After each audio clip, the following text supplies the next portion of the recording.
Buckingham Palace, the home in 1935 of King George V and Queen Mary. It was Jubilee year, and British subjects throughout the empire were celebrating the 25-year reign of their beloved monarchs. At home in Sydney's Centennial Park, steady rain, mud and puddles failed to dampen the enthusiasm of a crowd of more than 30,000 who watched a Jubilee Day parade by all the armed services.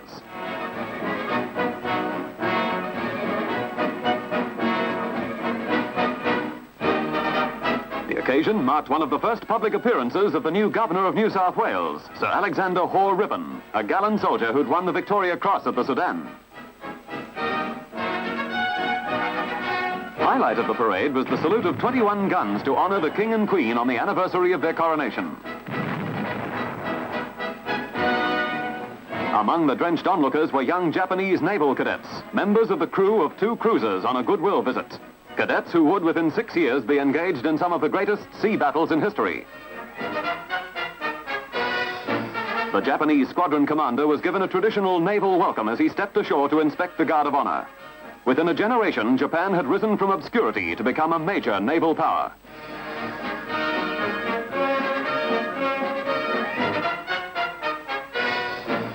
But the world's navies were all active as the first submarine ever to enter Fremantle Harbour arrives. The Dutch K-18 on the last leg of a 7-month, 21,000-mile devious trip to Batavia, now known as Jakarta. An Australian officer shed his sword before extending an official welcome to Lieutenant Commander Hettershich and men of the Royal Netherlands Navy.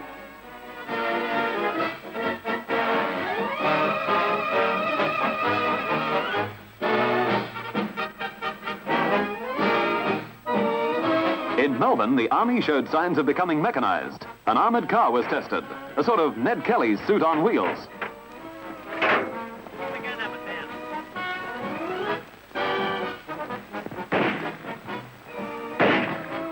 Yes, the armor was impervious to rifle bullets too, but I wonder if those tires were bulletproof. Lack of finance and economic stringencies held back production, and within a few years this model was soon out of date. At Victoria Barracks, Sydney, Army cadet officers rehearsed for their passing out parade, culmination of a tough schooling, both in the classroom and outdoors. 2 years later, the academy was moved to Canberra, there to become the Royal Military College, Duntroon. A place in this select band was obtained only after rigid physical and educational tests. In the laboratory, they studied chemical warfare and explosives. Now, gentlemen, the portion of the trinitrophenol lyddite that you have prepared, I shall now explode. Physical fitness was attained in the gymnasium.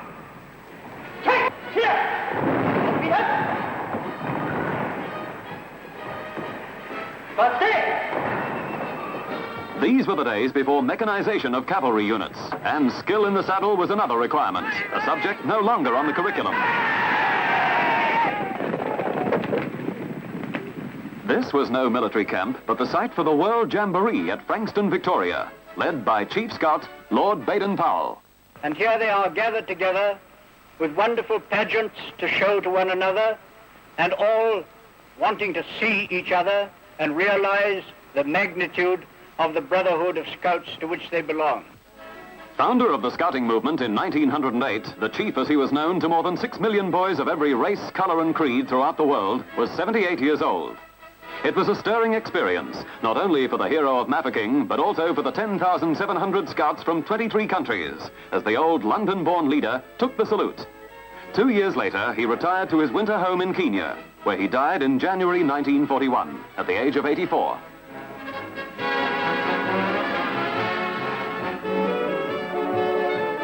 It was a great day in the lives of these scouts, but an even greater one for unknown artist Harry Hankey, winner of the Archibald Prize. Using a backyard garage for a studio, and forced by economic difficulties to prepare his own canvas and paints, he created this self-portrait in a painting time of 8 hours. The £500 prize was a bonanza in a year struggling out of financial depression.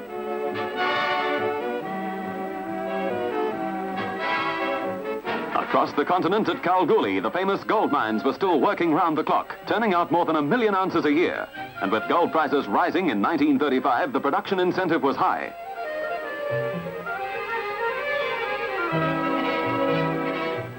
But this gigantic project in the arid desert was completely dependent upon a pipeline 30 inches in diameter and 350 miles long from the Mundaring Weir near Perth, completed in 1903, through which 2,700 million gallons of precious water are pumped every year.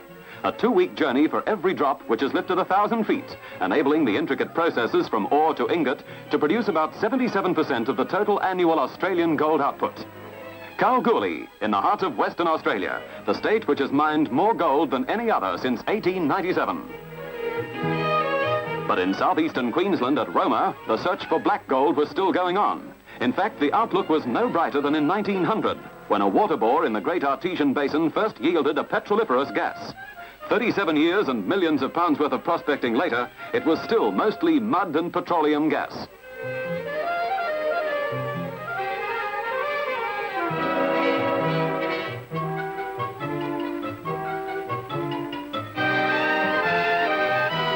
Although no oil was found in sufficient quantity to produce an Australian petrol, the motorcar industry was steadily expanding. In South Australia, the General Motors plant at Woodville was producing all steel bodies. Huge drop hammers and presses were seen in action for the first time in this country. The press was the largest in the Southern Hemisphere.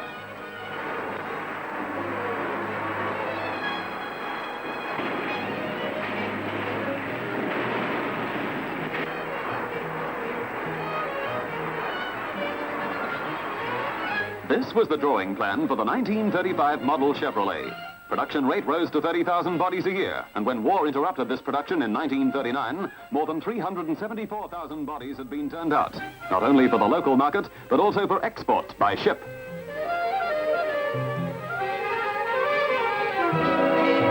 After 30 years' service in Australian waters, the one-time Tasman record-crossing holder Mahino of 5,233 tons, stripped of her 3 propellers, was being towed to Osaka, Japan. But on July 8th, 200 miles north of Brisbane in a cyclone, Mahino was blown onto Fraser Island. Her skeleton crew of 8 Japanese waded ashore to camp on the island for 2 weeks before salvage plans were abandoned. Mahino was left to the waves.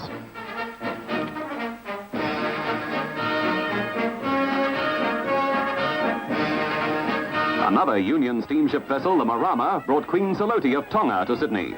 She was met at the wharf by her eldest son, Prince Taufa Aho, a 6-foot Newington College student and star athlete and heir of the Tongan throne.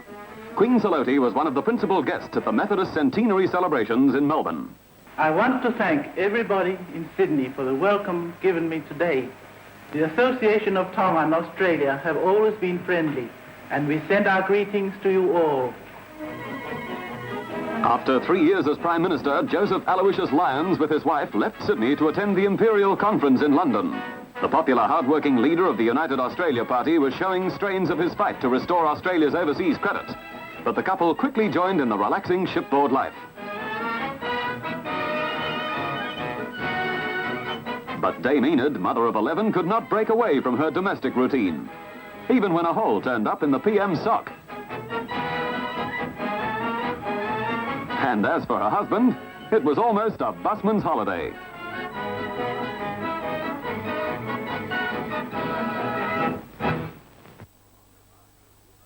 At Taronga Park Zoo, a 20-foot python on a hunger strike. The lady was in dire distress. It was a case of all hands and the cook to force-feed the writhing monster and massage the food along 10 or 15 feet to the spot where it'd do most good. And snakes alive, whether or not she liked it, Madam Python was back in circulation. And one of the zoo's curliest problems of 1935 was solved.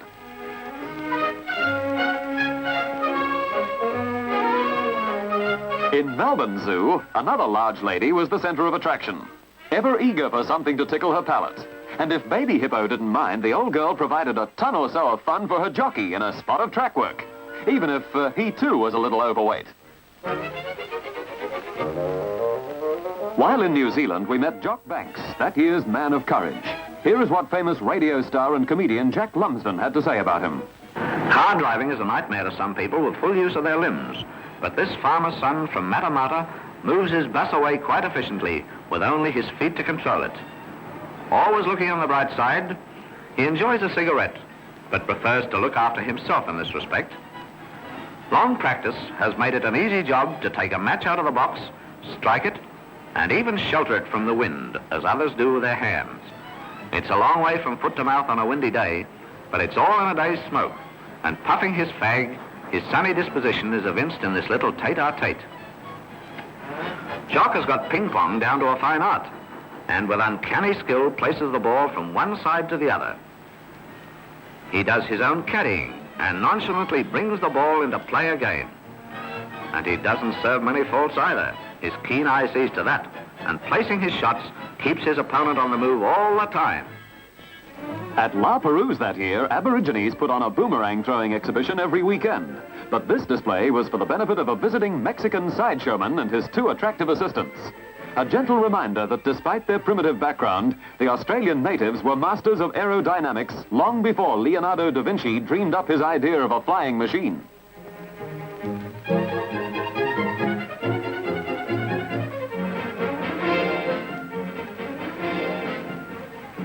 Well, that's pretty good. Yeah, I'm glad you like that. What a tomahawk. Did you throw these too? Oh, no, sir. We only throw the boomerang. Well, I can throw these. Can you? Come over here and I'll show you how. Good. Come on, boys. And Pedro showed his skill with his one-way weapons. A hatchet man at work, Mexican style.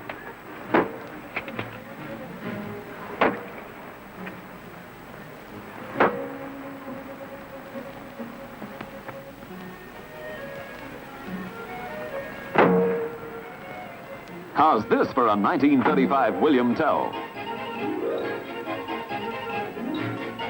But it was no act on June 24th of that year. 12,000 fight fans packed Sydney Stadium to see our national middleweight champion, Fred Hennebrey, match punches with highly rated American Tommy King. It was a boom year for boxing in Australia, with Ron Richards and Jack Carroll at their peak. As usual with Hennebrey bouts, it was a non-stop affair. 15 exciting rounds.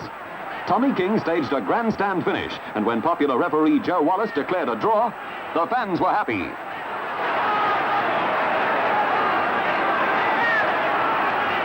Athletic meeting of the year was held in Melbourne, coinciding with the centenary celebrations.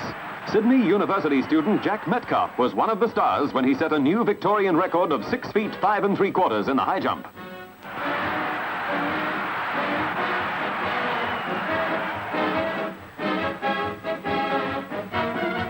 Jack had won the hop, step and jump at the Empire Games in London in '34. And here you see him the following year creating a world record of 51 feet 9 3/4 inches. A leap which raised hopes of a gold medal at the Berlin Olympics in '36. But he finished third, the only Australian athletic medalist of those games. However, he later repeated his London victory in the triple leap. Jack Metcalf, a jump ahead of his rivals in 1935. For these contestants at the Melbourne show, the jumps ahead were watery hazards. Invariably a highlight of show ring events, this was no exception. No records or bones were broken, just a slight dampening of the spirits of the unstable jockeys.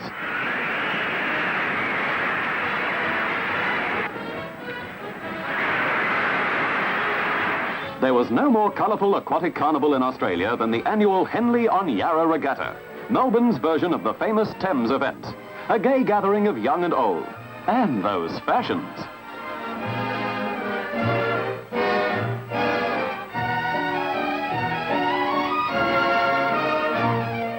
Yes, indeed. Striped blazers, cushions and gondoliers and all that jolly old stuff, you know.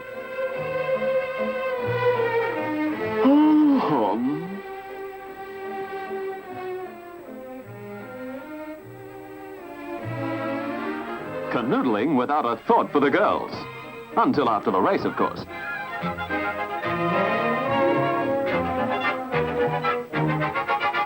But this year provided another gay setting on the high seas aboard the luxury liner Otranto, selected for a summer cruise, the first of its kind ever held in Australian waters. Dining, wining and dancing. Ah, this is the life. No chance of being bored at this festive board. And the theme song of the day, Cocktails for Two.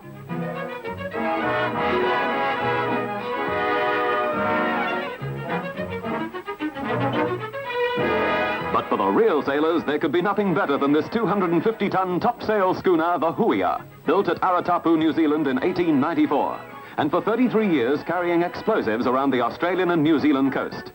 Holder of the Tasman crossing record for a sailing ship, the Huia was later sold as an island trader, but was wrecked off the coast of Noumea in 1950 on her first trading voyage.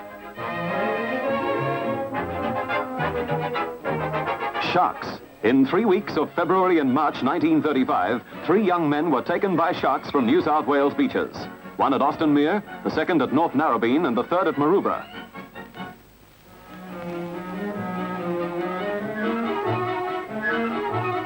The state government adopted a recommendation of a Shark Menace Advisory Committee, and regular systematic meshing was introduced. In the first 6 months, more than 1,100 sharks were caught. Hammerheads, many whalers and grey nurses. The cost averaged about £7,000 a year.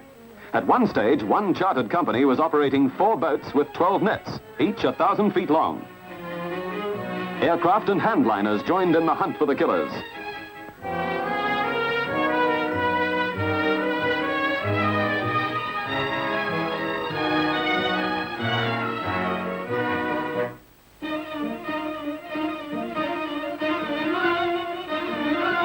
Each catch by these intrepid fishermen at Bondi drew crowds eager for a close-up view. Many claimed meshing was a waste of public money.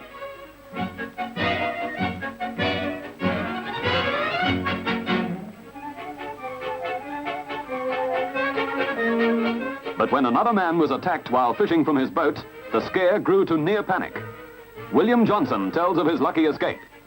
The shark came out of the water when I bent down, and the shark grabbed me sleeve and tore it, as you see there. After bending down, I felt the tug. I looked around there. It was finished then, so we pulled up the killick and went in. Oh, well, we're going to battle now and go out and try and catch it. Cheerio. Sharks, as much a menace today as in 1935.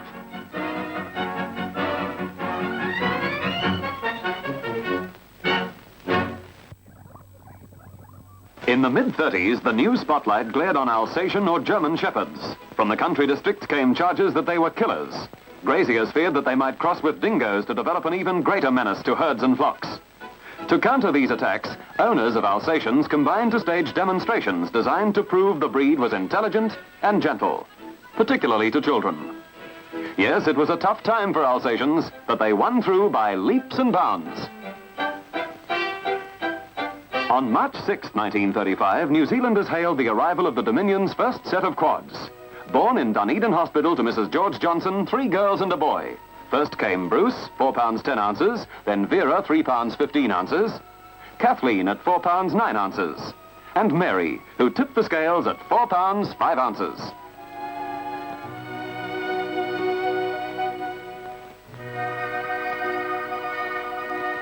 A hungry handful for the nursing staff. But after a bottle or two, they were oblivious to the widespread interest and obstetrical history they'd created in the Shaky Isles on this, their day of birth. Across the Pacific in Hollywood, star of films and radio, Will Rogers paid tribute to Shirley Temple on her 6th birthday. Now, I'm not going to make a speech, because I'm so long-winded. I make speeches for everywhere for no reason whatever, and you are the biggest entertainer in the world today.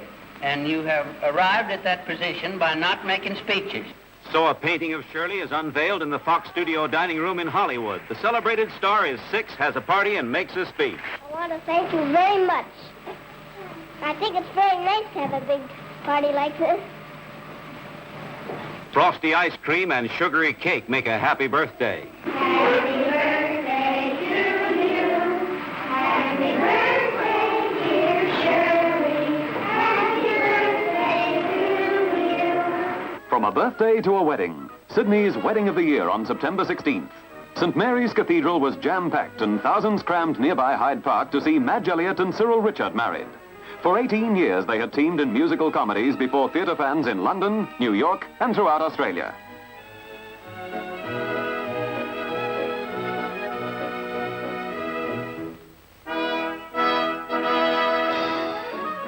The couple were to continue as a blissfully happy team, both on and off the stage, for another 20 years.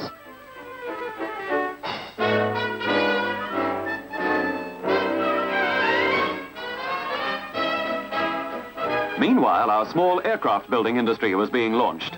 Well-known aircraft designer Wing Commander Wackett planned a high-winged monoplane with the idea of instituting a regular trans-Tasman airmail service.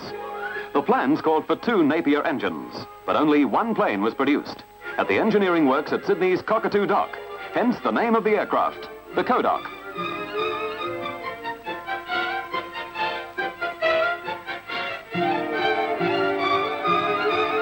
A New Zealand airman was imported to carry out the test flights, and in an around Australia trip, the Kodak got only as far as Charleville in Queensland, and its brief career, along with Wackett's plans for the Trans-Tasman service, came to an end.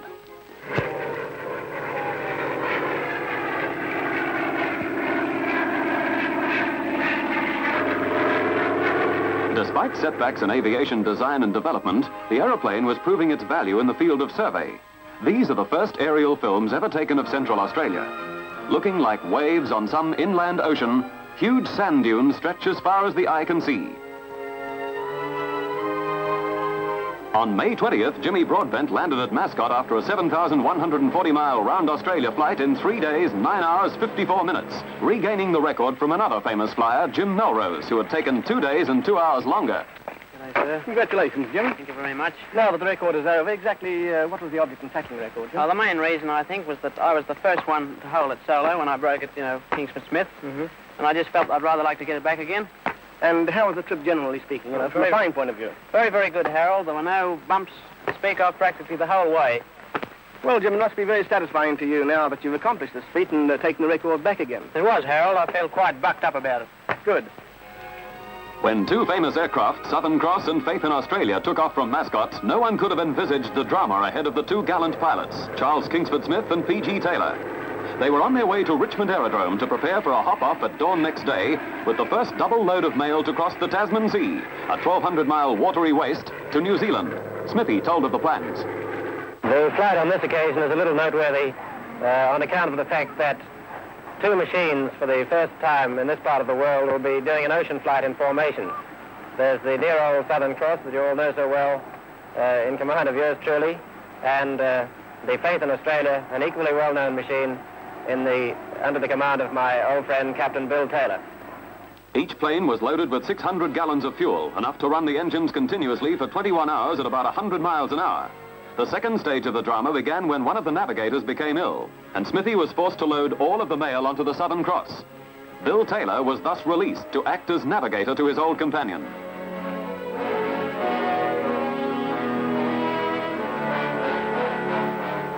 The third phase occurred 400 miles out to sea, when a portion of the plane's exhaust carried away, shattering the starboard propeller and forcing Smithy to turn for home.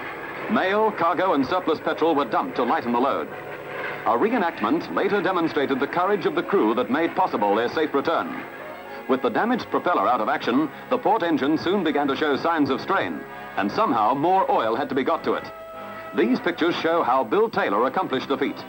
Climbing out on the tiny strut, he drained the oil from the damaged motor into a thermos flask, passing it back through the window to where it was emptied into a suitcase, before transfer to the overheated engine. Oil spilt in the operation splashed down the fuselage.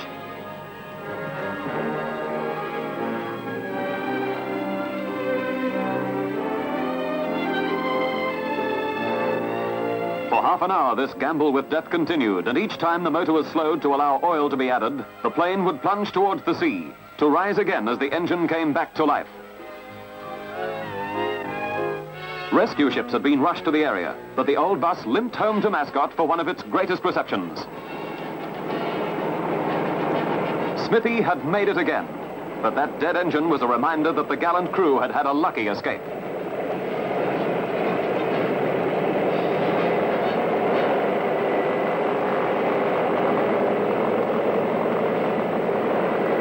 Australia acclaimed her aviation heroes. John Stanage, who maintained radio contact throughout the drama. Bill Taylor, whose efforts undoubtedly saved the day. And Smithy, then the world's greatest airman. But 1935 was not to be Smithy's year. Earlier, he'd taken delivery of a new plane, the Lady Southern Cross, with which it was hoped to regain, among others, the England-Australia record. Just over 6 months after the Tasman drama, he was to tempt fate for the last time. They were lost over the Bay of Bengal, closing the career of Australia's greatest aviator at the end of a fateful and eventful year. 1935, a year to remember.